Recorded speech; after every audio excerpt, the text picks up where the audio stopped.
Hola, hola, ¿cómo va su mes de junio? Sí, ya estamos a medio año. Y ahora vamos a estrenar otra miniserie. A ver, te pregunto, ¿tú has tenido la intención de escribir un libro y todavía no lo concretas? Levanta la manita, así, aunque no nos podamos ver, solo escuchándonos, pero ¿sabes qué? Yo también voy a levantar la manita. Yo también tengo uno que otro proyecto guardado en la computadora. Y entonces, ¿de qué se trata esta miniserie que se llama Escri-Viendo, pero con V?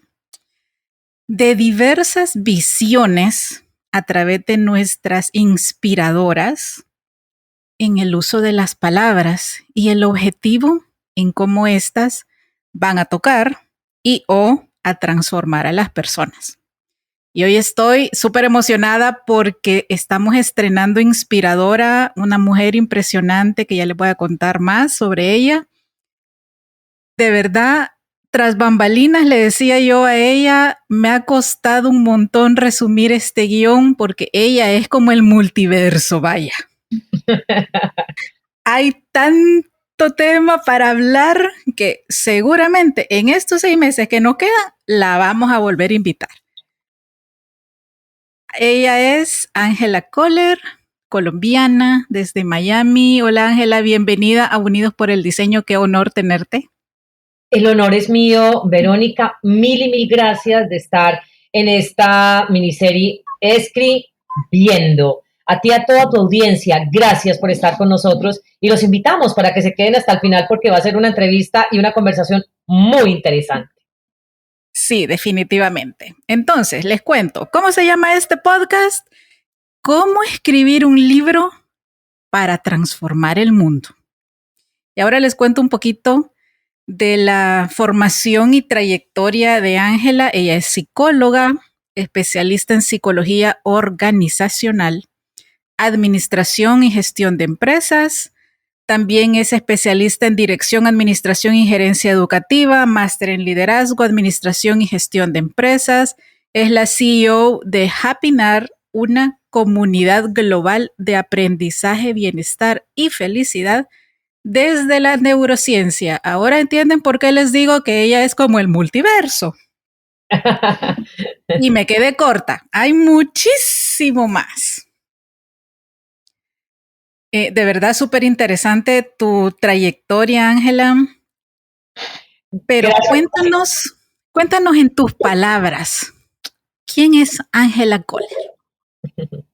Pues sí, porque los títulos, básicamente, Verónica, no nos determinan. Un título es algo con lo que uno se encuentra en ese camino de la vida, pero nosotros, Verónica, y este es un mensaje muy especial para nuestra audiencia, nosotros somos más que un título, un rango, un cargo, y por eso yo me defino en una sola palabra. Yo soy una mujer de servicio.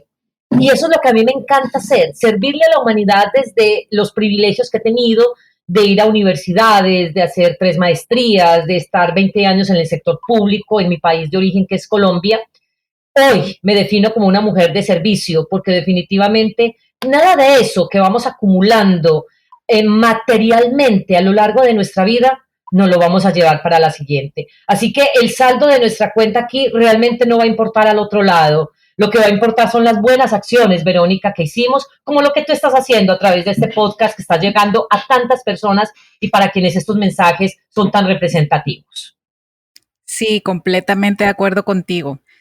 El, el tener una vocación de servicio cambia completamente nuestra perspectiva de la vida y también generar el compromiso teniendo un proyecto de vida que tú también lo tienes y más adelante vamos a llegar a esa pregunta. Ya no vuelven a hacer las cosas como antes. Ve uno para atrás y dice, ok, gracias por esa experiencia, gracias por ese cargo, esa institución, y lo ves como una pieza más de tu rompecabezas. Absoluto. Y me encanta ese símil que haces con el rompecabezas porque esa es nuestra vida, Verónica. Nosotros somos una cantidad de piezas que somos papás o mamás, hijos, hermanos, tenemos una profesión, tenemos un cargo en una empresa, somos empresarios. Esas son piezas que van armando un gran rompecabezas y es muy importante saber cuál es esa ruta que vamos teniendo. Así que yo, por supuesto, valoro, bendigo y honro todo lo que ha sido mi existencia en más de 40 años de vida, porque cada situación que he vivido me ha ayudado y me ha fortalecido, porque en la vida nunca ganamos o perdemos, ganamos o aprendemos. Y eso es desde allí, desde donde también tenemos que saber reaccionar frente a ciertas situaciones desafiantes que se nos ocurren. Entonces, no ganamos, siempre ganamos y aprendemos. Sí, definitivamente. Totalmente de acuerdo. Y a ver, dinos a este momento, luego de, pues, un poco de la trayectoria que yo les acabo de compartir a nuestros oyentes y a la comunidad de Diseño UNE y también, pues, Unidos por el Diseño, que es este podcast. En este momento, ¿cuáles dirías tú que son tus ejes de vida? Mis ejes de vida, representados básicamente en lo que es la posibilidad de ser un puente conector. Yo soy como un puente conector de almas, Verónica, y siento que ese es un eje muy importante para mí. La capacidad de unirnos, por ejemplo, en la comunidad en la que tú también perteneces, que es Happiness, se trata de trabajar bajo el principio que solos llegamos más rápido, pero acompañados llegamos más lejos. Y siento que ese es un eje importante en mi vida. Dos, los principios que me han guiado a lo largo de mi existencia, es decir, no robar, no mentir, respetar la diferencia, respetar siempre al otro. Esos principios son una parte fundamental y yo diría inclusive transversal, están casi que a la base de esos ejes que estructuran mi vida. Y también un elemento fundamental como eje en mi vida es el elemento del cuidado. El cuidado para mí misma y el cuidado hacia los demás. Así que una frase, una palabra que salga de mi boca pudiera herir a alguien, así que desde allí también todo el cuidado y todo el amor por mí y por los demás. Porque Verónica, no se trata de ser egoístas cuando decimos que primero me salvo yo. Cuando vamos en los aviones y cuando empiezan a darnos todas las instrucciones de vuelo, lo primero que nos dicen cuando hay una despresurización es que las máscaras caerán hacia nuestro asiento y nos dicen, primero ponla tú, ponte tu máscara y luego a quienes te acompañan, sean niños o adultos. Pero es que primero tú, Verónica. Así que también cambiemos ese precepto de que no te tienes que cuidar para que primero cuides a otros. Es que tú no puedes dar aquello que no tienes. Así que cuida tú misma de tu aspecto físico, emocional, espiritual, psicológico, y desde allí lograrás también cuidar a los demás. Así que bajo estos tres ejes se mueve mi vida. Me encantan, me encantan. Seguramente se estén preguntando, Ibero, ¿por qué le pregunta a Ángela cuáles son sus ejes de vida? Y les voy a comentar acá haciendo este pequeño intermedio. Es porque vamos a hablar de cómo escribir un libro que toque a otros por dentro. Y justo lo que nos acaba de comentar Ángela, lograr ese gran objetivo viene de nosotras, viene de cada uno de nosotros, de nuestro interior, de qué tan fuerte, nutrido y claro esté en el objetivo para llegar a él, para lograrlo. Y esa base, eso que somos de verdad en nuestra esencia, que por eso yo, justo es nada más la pregunta 2, que eran los ejes de vida, para mí son fundamentales. Y luego de la situación de estos años que hemos tenido que experimentar, creo que ha tocado bastante eso, la base de quiénes somos, de cuál es nuestra esencia y cómo queremos continuar. Así es que si no hay unos ejes claros donde movilizar nuestra vida, y te digo algo, hago un paréntesis, es la primera vez en cientos de entrevistas que he dado que me hacen esta pregunta tan profunda, Verónica. Por eso te lo agradezco. Primera vez, y me generó profunda reflexión, también para mí. Y qué rico que las personas que nos estén escuchando, Verónica, también asuman como propias estas preguntas. Es decir, ¿cuáles son esos ejes que mueven la vida de quienes nos están escuchando? Así que son preguntas profundas y la calidad de nuestra vida depende de la calidad de preguntas que nos formulemos. Y esta es una pregunta muy bien hecha de parte de Verónica, que sin lugar a dudas es esa carta de navegación y es esa brújula que nos empieza a mover en un mundo donde si no tenemos esas guías nos perdemos fácilmente. Así es, así es. Y gracias por tus palabras. Lo que pasa es que, mira, cuando se construye el guión, también hay mucho de inspiración. Uh-huh. Y yo eso también te lo agradezco a ti, o sea, el hecho de que te hayas convertido en una persona inspiradora. Y así es como nosotros les llamamos a ustedes. No son invitados, no son speakers, no es el entrevistado, no. En este momento tú eres una inspiradora, es decir, para nosotros en Diseño 1 es el rango más alto porque ser conferencista, digamos, es relativamente fácil. Es transmitir información de una manera amena, interesante, pero no hay un retorno, no todas las veces. Un tallerista sí puede ser un conferencista. Ahí sí ves, obtienes algo de parte de las personas con las que estás compartiendo esta información, pero los inspiradores tienen la capacidad de tocarte por dentro y de hacerte querer ser y hacer más. Y qué rico que esa fuera la misión de cada uno de nosotros, Verónica, cada uno de nosotros como inspiradores, de nosotros y de quienes nos acompañan, de nuestros padres, nuestros hijos, nuestros hermanos, que cada uno logremos ser también un motivo de inspiración para otro, no para que el otro haga lo que yo hago, no, para que el otro pueda, en medio de esa inspiración que recibe de quienes le rodean, tener también él su propia inspiración. Cuando yo digo que una persona inspira a otra, no quiere decir que haga exactamente lo mismo que esa otra persona hace porque se perdería su identidad. Es más bien lograr esa sumatoria de personas que nos inspiran para nosotros tener nuestro propio modelo de inspiración también hacia los demás. Sí, absolutamente. Es todos realmente podemos ser inspiradores. Es encontrarnos, es también dejarnos ser, dejarnos salir. Personas como tú y todas las que entrevistamos en este podcast han hecho su ruta, han encontrado sus porqués, sus objetivos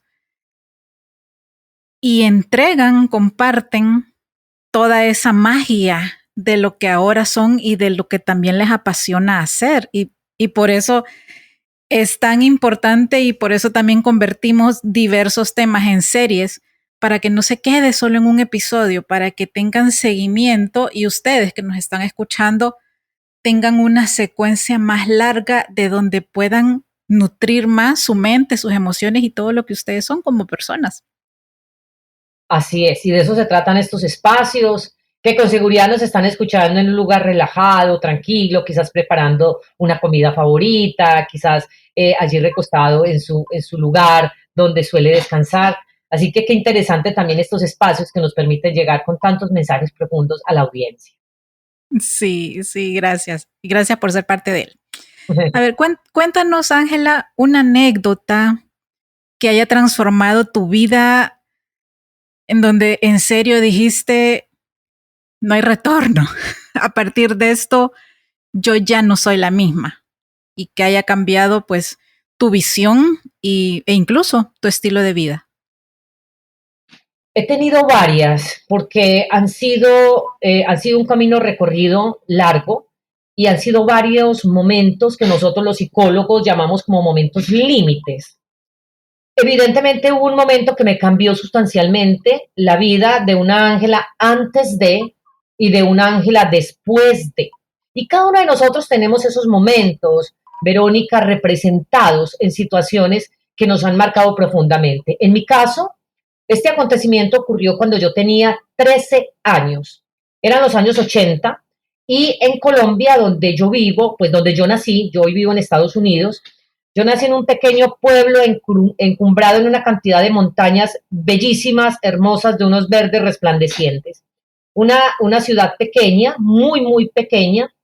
Allí llegó mi madre del campo, una mujer que hizo solamente hasta primero de primaria, pero convencida absolutamente de la importancia de la educación para transformar a la humanidad y para transformar la vida de sus hijos. Ella no entendía por qué el único lugar para una mujer era la cocina y quería darnos a nosotros una oportunidad distinta, por lo menos que a partir de la educación tuviéramos criterio para decidir, y eso es fundamental. Mi madre se convierte en una gran líder social allí en el pequeño pueblo donde habitaba, que en la mañana tenía la habilidad de relacionarse con el alcalde, quien tenía un vínculo muy cercano con ella por el liderazgo que llevaba, y por la tarde con el más humilde de las personas del pueblo, con una persona que habitaba quizás la calle. Así que era una mujer que tenía esa habilidad de vincularse y relacionarse con muchas personas allí en el pueblo, y esto le generó un gran sentido de liderazgo y de amor por el lugar donde habitábamos. Un 15 de diciembre, siendo las 8:05 de la noche, un sujeto entró al lugar donde nosotros estábamos. Mamá tenía una gran despensa, una tienda grande, entró allí y a través de 3 disparos asesinó a mi madre frente a mi hermano y yo. Ese momento evidentemente cambia la vida de cualquier ser humano, y por más que yo haya vivido otras situaciones desafiantes en mi vida, nada va a superar lo que yo viví aquella noche junto a mi hermano, porque además mi madre muere entre mis brazos, pasados solo unos segundos de recibir sobre su humanidad esos disparos. A las personas las pueden acallar, Verónica, pero nunca a lo que ellos representan. Y yo hoy siento que soy parte de esa representación de mi madre, desde el servicio, desde la humanidad, desde el acompañamiento a mujeres que han sido víctimas de violencia doméstica, a personas que se les dificulta tomar decisiones. Yo sigo siendo parte de ese trabajo inconcluso que mi madre dejó aquí en la tierra, porque lo decíamos antes de entrar al aire, sentimos la presencia de ellas y de ellos en todo momento y nos dan signos y señales que siguen allí con nosotros. Sí, wow, es una experiencia súper fuerte que marca. Pero ¿cómo llegas de ese momento a hoy una plataforma impresionante, súper interesante, que es Happinar, que tiene un impacto también a través del aprendizaje, del bienestar y de la felicidad a través de la neurociencia? Es muy importante esa pregunta porque además de esas situaciones que nos ocurren en la vida, situaciones límites, es cómo nosotros reaccionamos frente a esas situaciones. Yo quizás pude haber optado por un camino del odio, de la venganza, del rencor, y estaba facultada. Obvio, no a todos nos ocurre que cuando tú tienes 13 años ves que tu madre muere a causa de 3 balazos frente a ti. O sea, eso no le ocurre a todas las personas. Y obviamente uno sigue marcado por ese acontecimiento. Miles de personas ya lo olvidaron, los hijos y el esposo nunca lograremos olvidar lo que pasó aquella noche. Pero cuando tú esa situación, que es muy dolorosa, la logras traducir en perdón, y alguien dirá, Ángela, ¿perdón? Sí, perdón, porque el perdón es un regalo para mí y no para el otro. Porque cuando yo perdono, Verónica, no estoy validando lo que el otro hizo. Estoy ante todo sabiendo que el perdón es algo que me devuelve a mí la paz y me devuelve a mí la tranquilidad. Y jamás valido con el perdón lo que este asesino hizo sobre la humanidad de mi madre. Pero además, perdón y reconciliación es distinto. El hecho de que yo perdoné al asesino de mi madre no quiere decir que soy la mejor amiga de él, ni me reconcilié con él. No, él seguirá su camino porque además solo se conocieron los autores intelectuales, pero no los materiales. Y eso significa que esta persona seguramente la vida se encargará o se encargó ya quizás de hacer algo con él. Entonces yo no tengo que tomar por mi cuenta algo que no me corresponde. Con seguridad, hay un dicho que nunca lo he pronunciado aquí en mis entrevistas, pero hoy se me vino a la mente y debe ser por algo. Dicen que Dios todo lo perdona, que los humanos perdonamos algunas cosas, pero la vida no perdona nada. Y cuando tú también logras saber eso, y no desde el ámbito del rencor, sino yo quién soy para tomar venganza contra alguien, contra un ser humano que nació bueno, porque el asesino de mi madre no nació siendo malo, él nació como un bebé bueno. Algo pasó en su vida que hizo que él cambiara ese camino de la bondad, del amor, de la reconciliación y de la compasión, y lo cambiara por un camino del odio, del rencor, de la venganza y de la muerte, como opción de salida para su vida. Algo ocurrió en su existencia que hizo que él cambiara esa ruta. Y yo estoy viendo ese niño recién nacido, que fue un niño bueno. Así que cuando tú creces, en medio de una familia donde nunca se habló ni de rencor ni de venganza, pues básicamente tú lo que haces es tomar las banderas de esa mujer que ha tenido una gran representación para ti, en este caso mi madre, y a partir de allí crear y construir escenarios donde tú puedas poner esas banderas en alto, izarlas hasta que lleguen a mucha gente y mucha gente las pueda observar y por supuesto entonces generar todas esas transformaciones que queremos para la humanidad desde una palabra, el servicio. Sí, sí, me recuerdas mucho a Ismael Cala y el doctor Walter Rizzo. Ellos también le dan mucho énfasis al perdón desde la comprensión de esa liberación. Y justo coinciden contigo en el hecho de que no es olvidar, es transformar, no es buscar represalias, sino entender para soltar. Y en este caso, me atrevería yo a decir que cuando lograste ese estado tan profundo, tan puro, es cuando la esencia y las enseñanzas de tu mamá empezaron a permear en la Ángela que estamos escuchando y todo lo que has creado y todo lo que has hecho y lo que te falta todavía. Así es esta Ángela que escuchan hoy es el cúmulo de todas esas experiencias. Y por eso tú mencionaste una palabra que es fundamental cuando de perdón se trata y es olvidar. La frase tradicional es, yo perdono, pero no olvido. Claro que no vas a olvidar. Es que si olvidaras, volverías a repetir la misma situación. Es que no se trata de olvidar, se trata de recordar de una manera diferente. Así como yo recuerdo hoy lo que ocurrió hace más de 30 años con mi madre, yo lo recuerdo sin odio, sin rencor. Yo lo recuerdo como parte de una experiencia de la vida. Así que no olvides, porque además el cerebro no está facultado para eso. El cerebro no está facultado para olvidar. El cerebro está facultado básicamente para reemplazar. Y eso es diferente. Reemplazar esas emociones del odio, del rencor, que quizás en algún momento la sentí y es natural en todo un proceso de duelo que se vive, pero que evidentemente ya se transformó en perdón, en reconciliación y en amor.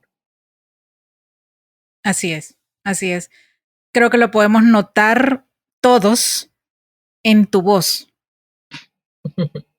No sería así si no fuera cierto, porque ese tipo de sensaciones no se pueden fingir, se pueden también captar en nuestra voz, en esa tranquilidad, en esa fuerza, en esa solidez que tienes al comentarnos una experiencia tan fuerte y dolorosa, pero también transformadora. De hace unos años para acá, hemos estado escuchando o leyendo en diferentes medios el concepto de las personas vitamina.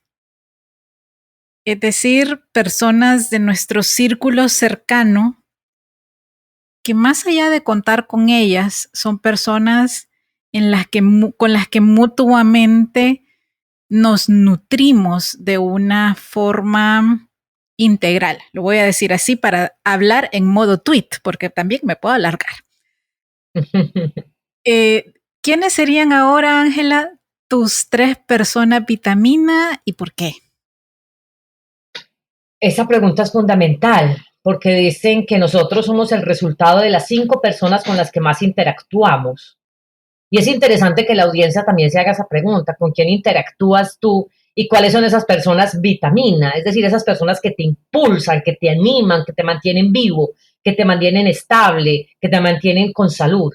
En mi caso particular, Pues puedo mencionar dos personas que físicamente ya no están, y ustedes me pueden decir, pero ¿cómo así, Ángela? No están físicamente, pero aún están. Sí, porque son mi madre y mi gran amigo que trascendió el año anterior y que en razón a esto fue que escribí mi último libro, mi sexto libro, del cual vamos a hablar quizás más adelante, llamado El cielo es violeta. Y yo siento a estas dos personas que para mí han representado muchísimo y a cada uno de ellos les dediqué a mi madre el primer libro, lo escribí en honor a ella las últimas 24 horas de su vida, no en un lenguaje victimizante, sino ante todo para reconocer que la única certeza que tenemos es este momento, Verónica, porque quizás en 2 horas puede que ya, como nos conocemos, no existamos. Y mi gran amigo, ellos siguen siendo personas vitaminas para mí porque viven desde el mismo recuerdo que yo tengo de ellos.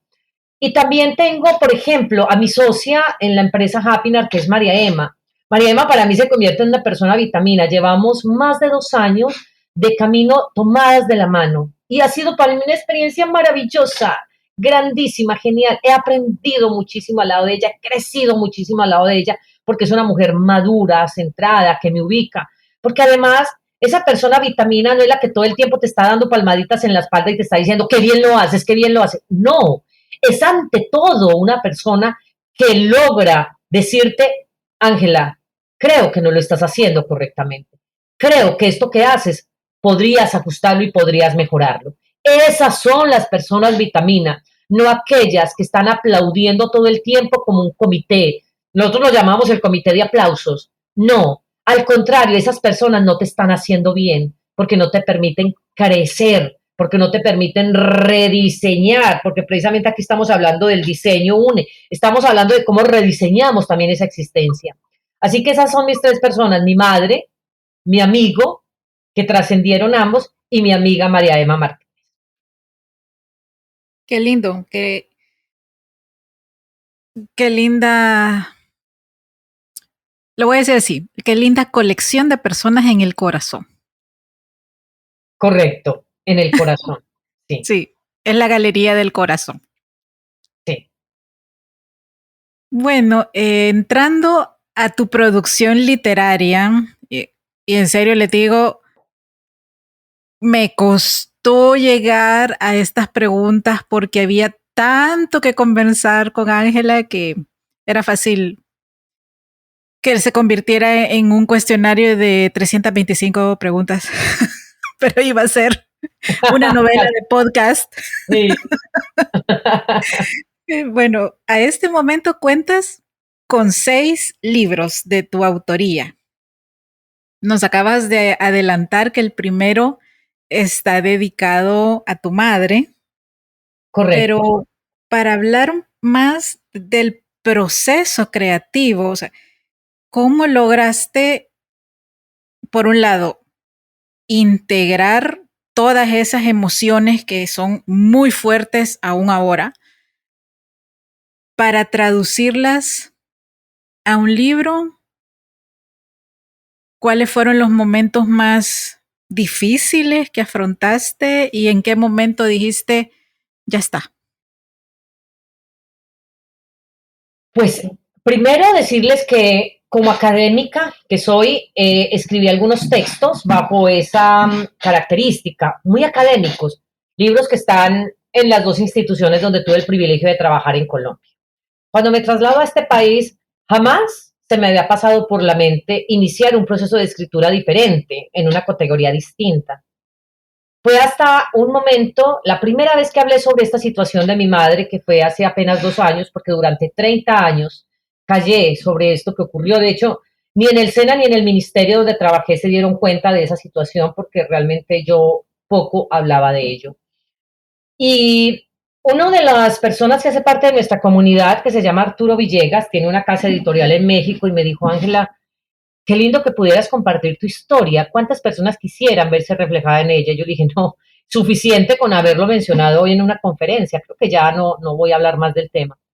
Él me insistió tanto en la importancia, sobre todo para los demás, que yo dije, qué rico hacerlo. Además, como una manera de sanar, porque definitivamente, y también vamos a entrar en esa parte, Verónica, y es cómo escribir, además de transformar el mundo, puede transformar tu vida. Y transforma tu vida porque te sana.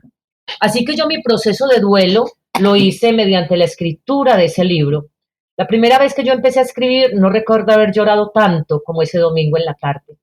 Fue un momento muy especial porque volví a conectar con cada segundo que viví durante las 24 horas de vida que acompañé a mi madre porque dormíamos hasta juntitas. Entonces tuve ese privilegio de estar con ella las 24 horas antes de que fuera asesinada y fue un ejercicio muy lindo porque me permitió sanar. Así que la escritura tiene un poder terapéutico enorme, hace catarsis y logra conectar con esa emocionalidad que tú tienes para que tú todo eso que has acumulado, pues también logre salir. Ese fue mi primer libro y a partir de ahí ya no dejé de escribir. Son un poco más de 2 años y son 6 libros, el séptimo viene pronto, así que ha sido una experiencia muy linda y ante todo ha sido una experiencia de sanación. Ese es el principal efecto que ha tenido. Súper. Espero que si alguien se ha sentido o se siente en un proceso de duelo, que no necesariamente es perder físicamente a alguien, hay diversos tipos de duelo, se anime a escribir, se anime a sacarlo y transformar todo eso que lleva adentro a través de las palabras. No necesariamente con la visión de publicarlo, tal vez no en un primer momento. Para quienes vibran y se identifican mucho con las palabras, esta puede ser una excelente manera de cómo sanarse. Yo te escuchaba y recordaba los ejercicios de la terapia de arte. Tú sabes que en la terapia de arte el duelo se sana bordando. Sí. El ejercicio es casi que bordar un cubrecama, así de grande. Uh-huh. Increíble. Y es otra manera en cómo se transforma el dolor a través del hilo, la aguja, la paciencia y de crear formas. Mira que esto me recuerda algo que nunca lo he dicho públicamente y lo quiero decir hoy en tu programa, Verónica, y es mi esposo. Es un ciudadano de este país, de Estados Unidos, un militar retirado, que en medio de una confrontación tuvo una situación de Parkinson. O sea, algo le ocasionó una situación de Parkinson a él y el médico, eso hace más o menos 30 años, le recomendó empezar a tejer. Y él decía, a ver, yo soy un militar de Estados Unidos, ¿cómo usted me va a decir a mí que yo tengo que tejer para poder mejorar esa condición, que es también una condición mental, porque mucho de eso viene desde allí? Pues mi esposo aprendió a tejer y hace los osos más lindos que tú te puedas imaginar. Y hoy, 30 años después, esa es su terapia. Él ya es retirado, pero se dedica a tejer ositos para donar a los niños en los hospitales. Así que mira qué hermoso lo que él hace. Y él se sanó completamente de su Parkinson. Y hoy es muy hermoso ver a todo un militar tejiendo ositos en colores rosados, violeta, verde, ositos panda. Y eso me conmueve porque nos damos permisos de hacer lo que por cultura de pronto no está bien visto, pero qué lindo. Él no se opuso a lo que el médico le había dicho, le dio dificultad porque nunca había tomado una aguja en su mano y hoy es el más experto haciendo ositos. En otra oportunidad que tengamos imagen, les podré mostrar los ositos que él hace. Además, me encanta verlo tejer porque lo veo tan tierno y tan dulce que le hago videitos y se los comparto a mis amigas. Ay, me encanta. Sí, de hecho, te digo, o sea, mi formación como diseñadora fue muy manual. A nosotros nos enseñan la computadora casi que al final de la carrera, hace como 500,000 años, pues. Aquí tú eres la experta en neurociencias, pero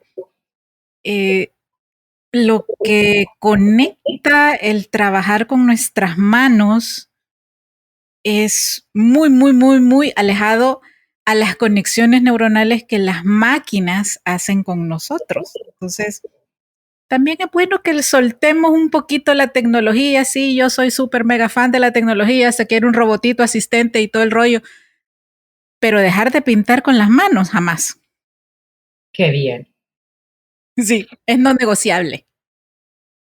Entonces, ¿qué te gusta a ti que nos estás escuchando? Tocar la guitarra, tocar el piano, jugar con la Pintar. arcilla, pintar. Hay tantas formas de expresión y a la ¿Sabes vez puedes cuál estar me gusta? escuchando, sí, a Aparte la de vez puedes escribir, estar claro. escuchando el podcast, a la par puedes estar escuchando, no sé si hay audiolibros de los libros de Ángela, pero pues también ya es una opción. Entonces, yo creo que el que volvamos a un espacio sensorial sencillo, sin Ujú. complicación, es de Eso las es. cosas más ricas que podemos hacer. Eso es que nosotros podemos hacer de la sencillez nuestro estilo de vida. Yo no tuve mucha cercanía con el tema culinario cuando estaba en Colombia porque pues primero no tenía mucho tiempo, era alta ejecutiva del país, entonces digamos que tenía quien me acompañara en todos esos trámites y tú no te imaginas hoy, Verónica, yo como disfruto hacer de comer. Lo disfruto, me encanta. Esa es mi práctica de mindfulness. Así que cuando yo estoy cocinando, yo estoy presente aquí y ahora y miro los colores, la textura, los olores. Para mí se convierte en un estado de relajación inmensa. Así que, por ejemplo, esa es otra actividad que pudiéramos realizar. Y si tú no cocinas, disfruta el comerte los alimentos, disfruta cada bocado, cada masticadita que haces de esos alimentos. Está presente aquí y ahora. Cuando a uno le dicen, practique mindfulness, no, pero es que yo no soy capaz, mi mente me va a bajar en blanco. ¿Quién te dijo que eso es la práctica del mindfulness? El mindfulness es Ujú. que si yo estoy teniendo una conversación con Verónica, en este momento es únicamente con ella y me concentro en lo que estamos hablando y en tu audiencia. Nada más me interrumpe, nada más, ni los carros que están pasando, ni los animalitos, es esa concentración aquí. Y para mí, parte de esa relajación y lo que me permite también tener una concentración para mis libros es la cocina. Yo no sabía que amaba tanto cocinar hasta que empecé a hacerlo hace 5 años que me casé con mi esposo. Ok, entonces tengo esperanza. Claro, además yo me vine para este país con la ilusión de regresarme al año siguiente a Colombia, estoy hablando 2016, y a los 2 meses Ajá, de llegar acá lo conocí a él. Entonces, súper. claro, mi vida se convirtió en una vida más de hogar, y yo amo esta vida de hogar, entonces fue un cambio de 180 grados, Verónica, de ser la super ejecutiva, de tener una cantidad de personas rodeándome, casi que a mi servicio, a estar hoy aquí con mi esposo, con una perrita y con una gallinita que vive hace un año que no sabemos de dónde llegó, pero no se ha ido y aquí está todo el día con nosotros. Ok, o sea, Ver ella a la los adoptó a gallina, ustedes. ver a la Ajá, gallina es para mí ver cómo camina, ver, para mí eso es la práctica del mindfulness, es estar presente aquí y ahora. Mira sí. una rosa. Y eso nos lo dice precisamente este libro tan famoso, El monje que vendió su Ferrari. Ellos hacen allí, tienen allí, el protagonista de esta historia tiene una parábola que dice, mira una rosa y empieza a mirar esa rosa, empieza a mirarla en todo su esplendor, sus colores, su olor. Esa es la práctica del mindfulness. No nos compliquemos. Por eso lo que tú dices, esa palabra, la sencillez, lo básico, hacer, vea, yo cada comida, tú no te imaginas yo cómo la disfruto hoy día. Antes yo no la disfrutaba porque yo corría. Entonces mi cuerpo no lograba asimilar cada nutriente. Hoy Ujú, soy una mujer, me considero una mujer sana. súper. Volviendo al tema de la escritura, que creo que en lo que muchos nos trabamos y nos quedamos allí en el semáforo en rojo, es cuando nos empieza a flaquear la disciplina. Porque la Ujú. intención creo que la hemos tenido varias veces y quizá un primer borrador ya esté, pero ¿cómo lograr, Ángela, que no flaqueemos? Que de verdad ese objetivo de escribir un libro, y tenemos 6 meses todavía de este año para aprovecharlos, ¿qué consejos nos darías para mantener la disciplina? Eso es fundamental, Verónica. Mire, se nos ha dicho y se nos ha señalado a los latinos de no ser muy disciplinados. Y, y tengo que decir que es verdad. Además, discúlpeme quienes nos están escuchando, pueden no estar de acuerdo con esto que les digo, pero nosotros somos mucho de empezar, pero no terminar. La cultura donde yo estoy, que es esta cultura americana, ellos lo que empiezan lo terminan, de principio, y bien hecho.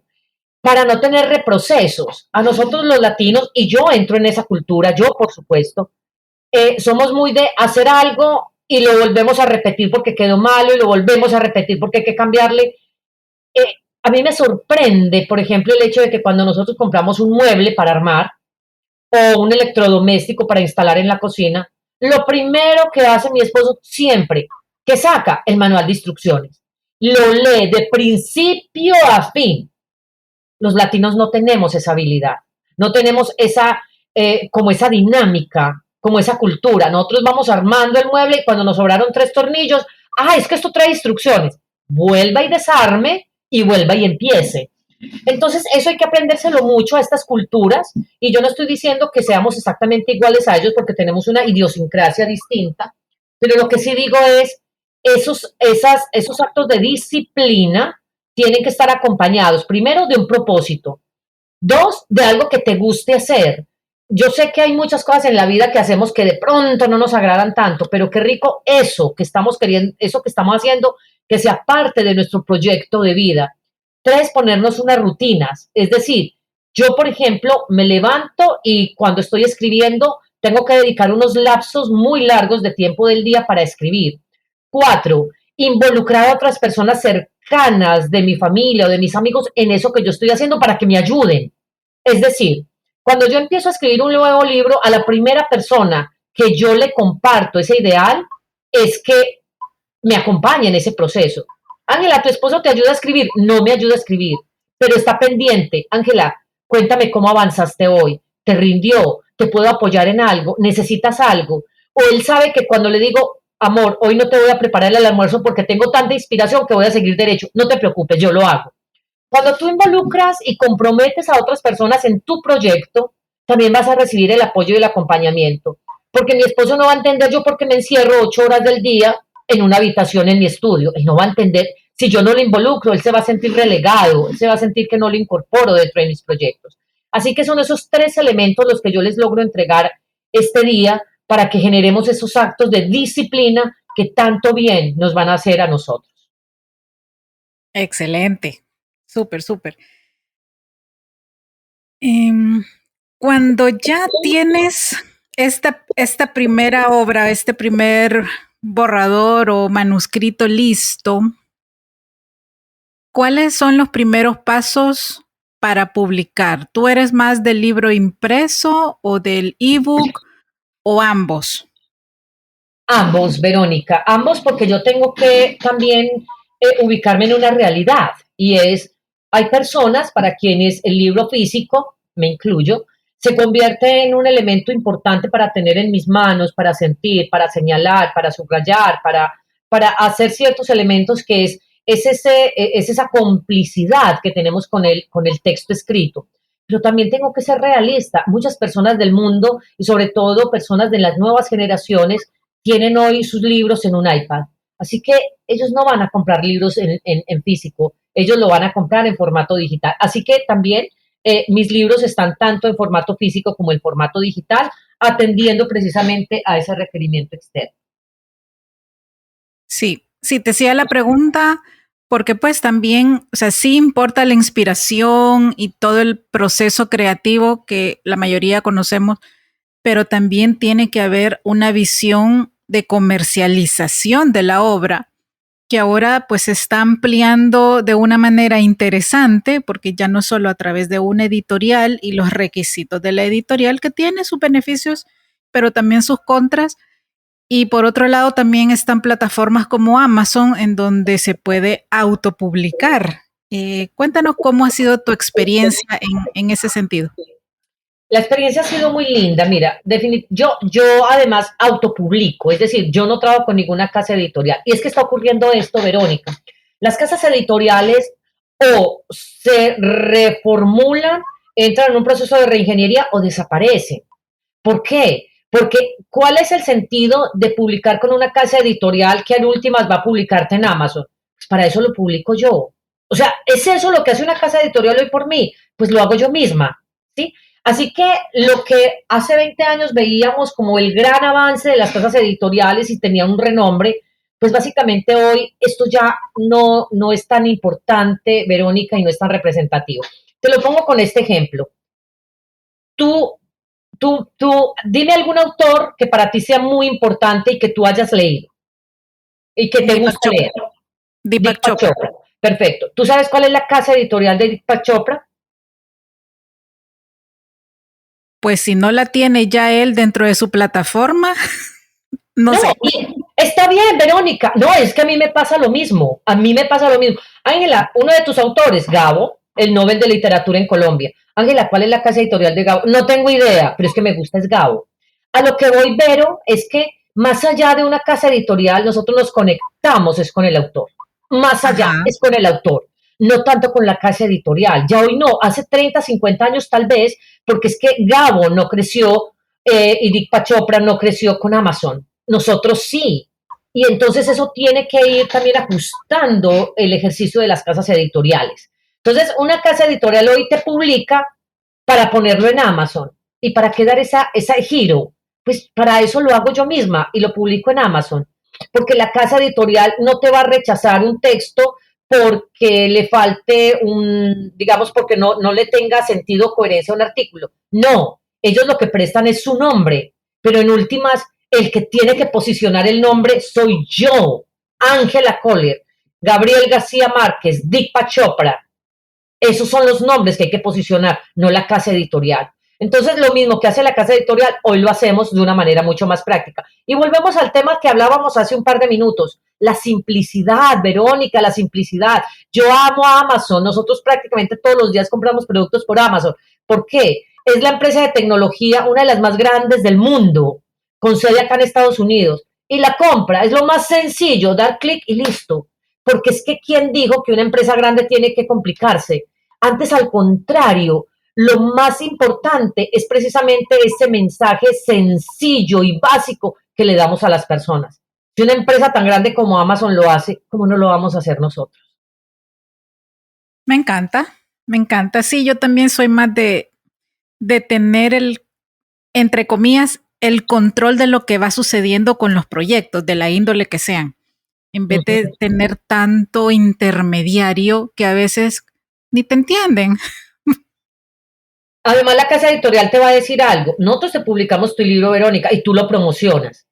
Entonces la pregunta es, perfecto, y entonces, ¿por qué yo le tengo que dar hasta un porcentaje de mis ganancias? ¿A cuento de qué?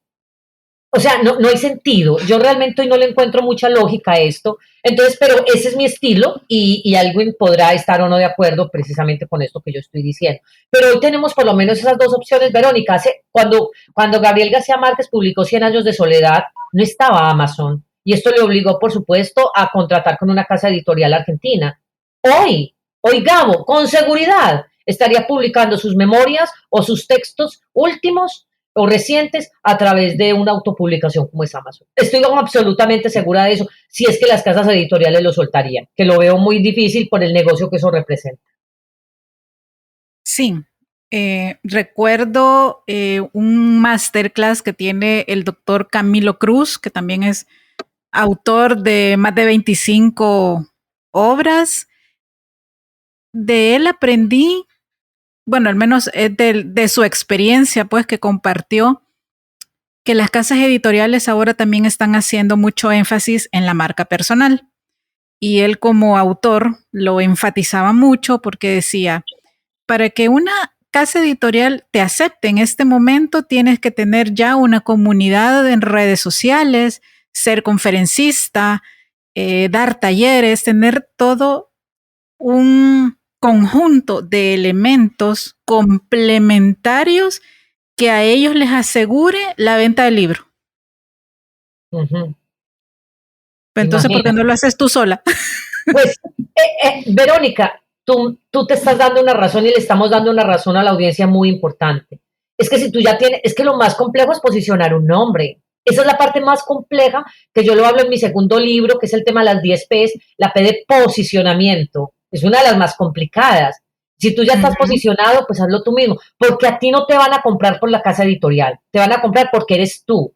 Mis libros, a mí nadie me ha preguntado, Ángela, yo solo te compro si tú me dices de qué casa editorial viene. No. ¿Saben por qué me compran? Porque hay algo que se llama confianza. Y cuando tú ganas confianza, te logras posicionar. ¿Tú por qué compras un Apple? Porque te genera confianza la marca. O porque compras un artículo de lujo, un carro Telsa, porque te genera confianza la marca. Así que cuando tú logras generar confianza, tú ya logras dar un pasito más adelante. En nuestra empresa, Verónica, de cursos de formación, tenemos personas que nos dicen, no sabemos cuál es el siguiente curso que van a sacar, pero el que saquen se lo compramos. No tienen ni idea cuál es, pero lo compran porque hay confianza. Y cuando uno logra llegar a ese nivel, en verdad es muy satisfactorio. Lo que pasa es que hay que trabajar mucho, así como trabajó mucho Gabriel García Márquez para escribir su primera obra, así como la autora de Harry Potter que la rechazaron de unas más o menos 8 o 9 casas editoriales. Finalmente, alguien la tomó en serio y dijo, aquí hay un buen producto. Así que, bueno, de eso se trata, de generar ese estado de confianza para llegar al posicionamiento que queremos hoy como marcas personales que somos, Verónica, porque hoy más que todo somos una marca personal. De esto no se hablaba hace 15 años. Hoy, Verónica Alvarado es una marca personal, Ángela Coller es una marca personal y cada persona que nos está escuchando es una marca personal. Así es, así es. Y mira, interesante. ¿Algunos tips más que nos quieras dar en tema de publicación, de autopublicación? Porque funciona de repente diferente la plataforma en el caso de Amazon para Latinoamérica que en Estados Unidos.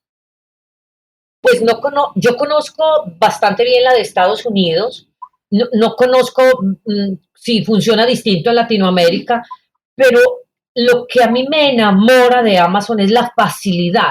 Mire, Amazon todo lo simplifica. En serio, Verónica, todo, hasta publicar un libro. O sea, hace 20, 30, 40 años, ¿qué implicaba publicar un libro? O sea, una cantidad de etapas, de procesos rígidos, estrictos, sensibles, que duraban muchísimos meses. Hoy tú publicas un libro. ¿Saben cuánto se puede hacer, Verónica, para quienes ya tenemos la experiencia? Digamos, cuando tú tienes ya el diseño del libro, o sea, todo el componente de diseño, cuando tienes los libros según te ha pedido Amazon en la estructura que ellos te lo piden, subirlo a la plataforma. Si te exagero 15 minutos es mucho. Imagínate, Verónica. O sea, Wow. estamos hablando de cómo Amazon, insisto, una empresa de tecnología que a partir de la pandemia además creció enormemente, facilita todo, es que lo hace sencillo, en mi país decimos, hay personas que por un punto se tiran un párrafo. Eso significa que por cualquier detallito destruyen todo. Amazon, al contrario, te facilita demasiado las cosas. Entonces, en ese ejercicio, y además tú lo mencionabas ahorita, Verónica, que quería decirlo, y es ese deseo de escribir. ¿Y cuántas personas que nos están escuchando en este momento han querido dar ese paso a escribir? Y yo les animo. Escribir como un acto de sanar nuestras heridas de infancia, nuestras heridas del corazón, como una posibilidad de dejar huella y de dejar una impronta en este mundo. Porque, Verónica, decimos que cuando escribimos, aplazamos un poquito la muerte. Y eso es cierto, porque hoy hablamos de Platón y de Aristóteles. Ellos murieron hace más de 2000 años, Verónica. Y aún hoy hablamos de ellos. ¿No han muerto? Si ellos no hubieran escrito, ¿será que hoy estaríamos hablando de ellos? Claro que no. Claro que no. Así que qué rico saber que nosotros podemos escribir sobre algo que nuestros nietos, bisnietos, tataranietos algún día van a leer y se van a sentir orgullosos de lo que su abuela, bisabuela y tatarabuela escribieron. Eso es muy lindo, que uno pueda dejar una huella y una impronta porque nuestro paso por aquí es muy pasajero y eso es lo que dejo en mi último libro plasmado. Me encanta. De hecho, tengo una frase para el cierre de este podcast de ese libro que me encantó, pero espérense un ratito que todavía me faltan un par de preguntas. Por favor, yo estoy a la disposición. Sí, sí. Mira, estaba reflexionando mientras te escuchaba y no sé si voy a ser muy pretenciosa, tú me corriges, pero ya que tenemos un espacio de libertad más amplio en cuanto a procesos de publicación, ¿por qué no atrevernos? Y hablo por los que tenemos en el archivo, más bien en una carpeta de la computadora, es ese escrito que todavía no nos atrevemos a que vea la luz, a sentirnos libres de decir, de expresar, de comunicar, dejando de lado todos esos prejuicios que pudieran estar solamente nutriendo un síndrome del impostor porque creemos que no podemos. Solo diría yo, eso sí, que un experto, ¿verdad? Un corrector de estilo lo lea, lo revise. Siempre es bueno que otra persona también dé su opinión de manera objetiva sobre algo que hemos creado y que también pues tenga el juicio de ver cómo a nivel de la estructura gramatical funciona todo, pero eso viene después. O sea, primero sintámonos libres de crear ese texto. Y después nos pasamos a la parte técnica. Eso es fundamental lo que dices, Vero, y es, deja fluir lo que está dentro de ti. Déjalo fluir sin ninguna técnica especial. Que salga, que salga. Pero obviamente el paso que viene es una revisión muy completa por parte de un curador. Mi último libro, ¿sabe cuántas veces fue revisado, Verónica? No una, no 3, no 5, no 8, 10 veces. Ángela, pero es que tú ya habías escrito 5 libros antes, no importa, pero es que tiene que salir muy bien. Y aún así, Verónica, ahora que lo vuelvo a leer, le encontré 4 situaciones que debo resolverle al libro. Pero es que dicen que cuando Gabriel García Márquez escribió 100 años de soledad y lo volvió a releer, encontró que necesitaba hacerle 60 correcciones. Es que no es que esto se termine, esto no se es que hasta un Nobel como él necesita tener un corrector de estilo. Claro que sí. Que no sea lo primero y que tú no escribas pensando en el corrector de estilo porque para eso ellos se especializan. Escribe lo que te salga no solo de tu mente, ante todo de tu corazón. Y a partir de ahí vienen expertos que se dedican a todo el tema lingüístico para poderte hacer esos ajustes. La primera vez que yo recibí mi último libro, yo me eché a llorar, porque además es un libro en una categoría distinta y la primera vez que escribí allí. Y yo le dije, no, él se llama Andrés. Yo le dije, no, Andrés, me doy por vencida. Pero Ángela, son solamente 800 correcciones. ¡800, Verónica! Ajá. Y dijo, son solo 800. Para esta categoría de escritura, yo pensaría que deberían ser por lo menos 2000. ¿2000? Sí, antes tú tuviste muy poquitas. Verónica, y uno tiene que tener altiveza para no dejarse acabar con eso. Yo pude haber dicho, no, entonces yo ya no publico nada. Y te digo, ese día me tocó hacer duelo. Lloré, estuve triste, pero después dije, nada, sigo para la y empiezo a aprender. ¿Por qué se dice así, no así? ¿Por qué esta palabra empieza con mayúscula y no con minúscula? Porque aquí va un punto y coma y no solamente una coma. Pero aprendo de quienes saben, Verónica, porque en mi país tenemos un dicho que dice, yo no sé hacer empanadas, pero sé quién las hace y muy buenas. Así es, cada persona con lo suyo. Y yo no soy una curadora de textos, yo no me formé para eso, pero sí sé quién lo hace y lo hace muy bien. Exacto. Yo creo que es muy importante que seamos humildes en ese sentido, pero tampoco dejados, así decimos acá. Así, muy que hay que se encargue el otro. No. Les voy a poner un ejemplo bien cotidiano. Yo quiero hacer una pequeña remodelación en mi casa. Y tuve alumnos aprendiendo a diseñar del área de arquitectura. De hecho, de verdad les digo, a este chico que yo le pedí la cotización, le tengo un gran respeto. Su nivel de acabados es excelente, buenísimo, tiene mucha experiencia. Pero me mandó una cotización que una tilde no existe. Y le dije, a ver, fulanito, podrán haber pasado más de 10 años que yo le di clase, pero si usted me vuelve a mandar una cotización sin una tilde, yo le voy a bajar $3 por cada tilde, puntuación o error ortográfico que encuentre. Ni les cuento la cara que me hizo.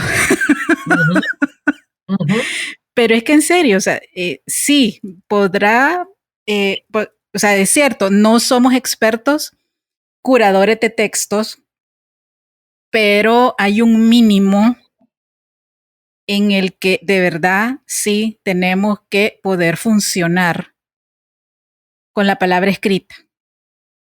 Correcto. Dice de nuestra marca personal, dice de nuestra marca comercial, y eso también es credibilidad. Absoluto, absoluto. Y una cosa es hablar de curación de un texto y otra cosa es hablar de ortografía. Son dos cosas muy distintas. El Sí. tema, por ejemplo, de las comas y de los puntos y comas es un tema complejo y donde la Academia Real de la Lengua todavía tiene ahí unos elementos y unos vacíos.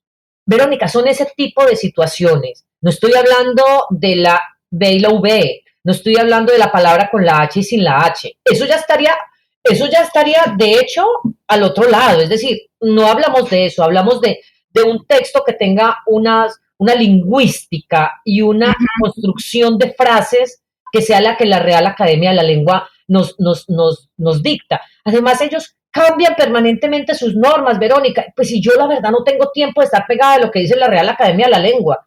Obviamente, como me eduqué en un colegio de monjas, puedo decir que mi ortografía es buena, pero siempre tengo algo por aprender.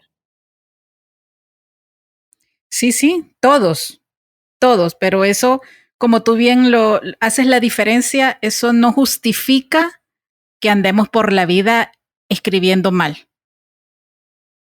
o esperando a que Word pase el autocorrector. Que a veces nos pasan malas jugadas. Pues eso, porque no sabemos. Sí, a algunos se nos puede ir un errorcito de vez en cuando, ok, pero sí, en serio, es un tema importante si queremos incursionar en el mundo literario, ¿verdad? Que es lo que estamos hablando en este podcast. Y bueno, la frase que yo les tengo aquí guardada, que me encantó, del libro más reciente, no voy a decir el último porque no es el último, sino el libro más reciente de Ángela, El cielo es violeta. Me encantó esta frase, quiero que por favor le pongan atención. Las mejores historias son aquellas que cautivan la imaginación y requieren valor para contarlas. Las mejores historias. Y todos tenemos historias que contar, Verónica. Todos, sin excepción. Ángela, es que yo no tengo las 3 maestrías que tienes tú. Y es que ¿quién dijo que necesitas tener mucho estudio para tener historia? ¿Estás vivo? ¿Has vivido? Sí, tienes historias que contar. Lo que pasa es que a veces, como tú decías, esos saboteadores mentales se van instalando en nuestra mente y hacemos una pregunta que es para mí muy dañina. ¿Quién soy yo para hacer eso? ¿Qué ¿Te parece poco? Mírate de frente al espejo. Eres un ser humano con todas las capacidades, habilidades, méritos, virtudes, inteligencia para escribir un libro, 2, 3, 4, 5, 6, 10, 15, para pintar, para hacer arte, para bordar, para tener los mejores panqueques. Eres una persona maravillosa, nunca te compares. Así que cuando tenemos una historia para contar, que todos indefectiblemente la tenemos, un libro se convierte en ese, como en ese confidente, Verónica, para poder recibir esa historia. Así es. Bueno, Ángela, qué maravillosa conversación. De verdad, yo podría seguir horas y horas conversando contigo, pero definitivamente estás más que invitadísima a volver a este podcast y los demás formatos de Diseño Une. Súper, súper rica tu experiencia y también pues tus consejos los tendremos muy presentes. Espero que hayan ido tomando nota y si no, pues vuelvan a escuchar este episodio con papel en mano, vayan tomando sus notas, haciendo pausas y especialmente dejándose fluir, dejando que sus historias salgan y que conozcan la luz. No saben qué puede pasar, pero Así es. puede pasar muchas cosas buenas, eso sí. Eso se los garantizamos. Así que gracias a ti, Verónica, por haberme invitado a hacer apertura de esta miniserie Escribiendo con V en este tema de hoy tan especial, cómo escribir un libro para transformar el mundo. Me encantará que puedan acceder a mis libros a través de la plataforma más grande que es Amazon. En todos los países se encuentra Me encuentran allí como Ángela Kohler, también en mis redes sociales me pueden seguir como Ángela Kohler. Hacer parte de esta comunidad de expertos a la que pertenece Verónica, si estás en las áreas de bienestar y felicidad, desde la neurociencia, aquí hay un lugar esperando por ti, donde puedes conocer muchísimos profesionales para que juntos lleguemos más lejos. Gracias a ti, Verónica, a tu audiencia, por darme lo más valioso que tienen, que es su tiempo. No, gracias a ti, de verdad, un honor. Te mando un fuerte abrazo y un agradecimiento desde lo más profundo de mi ser, de verdad, de mi ser a tu ser. Gracias, gracias, gracias por este episodio tan lindo. Bendiciones para siempre, en cada momento, para ti y para cada uno de ustedes que nos están escuchando. Empezamos esta miniserie, viene más. Estén atentos a nuestras redes sociales y a seguir, a ponerse a escribir. Ya, vamos. Pero por favor, ya mismo, así es. Así es. Muchas gracias a todos. Bueno, gracias a todos y nos escuchamos pronto. Hasta luego. Hasta luego.